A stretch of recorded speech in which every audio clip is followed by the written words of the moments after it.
And Adam mentions players that need to step up in the postseason, and one of them has been Sergei Bobrovsky. He's certainly been a huge part of this Panthers playoff run. But Avery, in your opinion, the Oilers, I think, have done a pretty good job of finding ways to get through to Bob.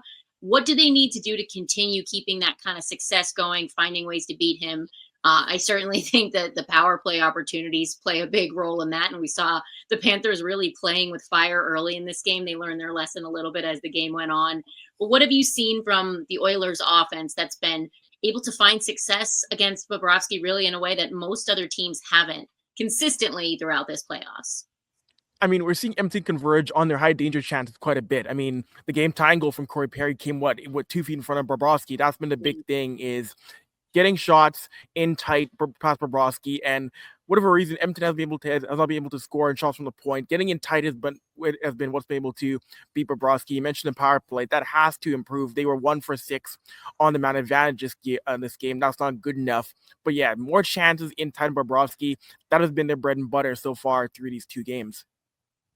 Did you feel like, again, it seemed to me like this was a game, Avery, where goaltending was kind of weird because like there were goals being scored, but the goalies weren't really playing poorly. And I Mhm. saw somebody online joking like, "Oh, Peter DeBoer would have pulled the goalie a bunch of times by now." But again, like these were not goals that were necessarily like their fault. It was just kind of one of those games. What did you think about Stuart Skinner's performance? I'd say he got lucky definitely a few times there, especially with that helpful post in overtime earlier. But in general, I think this was a game where both goalies really did a good job.